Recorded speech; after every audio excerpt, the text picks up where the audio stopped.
कोल्हापूर शहरातील रविवार पेठेतील आझाद चौकामध्ये श्री दत्त भिक्षा लिंग मंदिर हे जागृत दत्त स्थान असून प्राचीन काळापासून या महत्त्वाच्या स्थानात या क्षेत्राची गणना होते।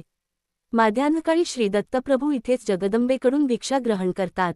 त्या स्थानी नवनाथांपैकी एक वटसिद्ध नवनाथांनी श्री दत्तप्रभूंना भिक्षादान केले होते। तसेच श्री गोरक्षनाथांनी दत्त महाराजांची भिक्षाक्षेत्राची झोली येथील श्रीदत्त भिक्षालिंग स्थानापासून सुरू केली होती। या स्थानाबाबतची वटसिद्ध नागनाथांची कथा नवनाथ कथासार अध्याय क्रम 36 आणि 37 मध्ये आलेली आहे। श्रीदत्त प्रभू दक्षिण काशीक्षेत्र असलेल्या कोल्हापूर येथेच माध्यान्हकाळी भिक्षा ग्रहण करतात।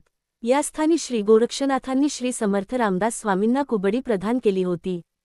ती आजची सज्जन गडावर पाहावयास मिळते। श्री महालक्ष्मी मातेच्या आदेशावरून श्री नारायण स्वामींनी याच ठिकाणी तपश्चर्या केली। त्यांना स्वयं श्री दत्तप्रभूंनी याच स्थानी दर्शन दिले। त्यांची समाधी प्रमुख दत्तक्षेत्र श्रीनृसिंहवाडी येथे आहे। या स्थानी दुपारच्या 12च्या आरतीच्या वेळी श्रीदत्तप्रभूंचे अस्तित्व जाणवते। ज्याप्रमाणे गाणगापूर येथे सद्गुरू दत्तात्रेयांचे द्वितीय मनुष्यरूपी अवतार असलेले श्री नृसिंह सरस्वती स्वामी दुपारच्या वेळी माधुकरी मागतात, त्याचप्रमाणे येथे स्वयं दत्तप्रभू भिक्षा मागण्यास येतात। कोल्हापूरला रेल्वे आणि बस मार्गानेही जाता येते।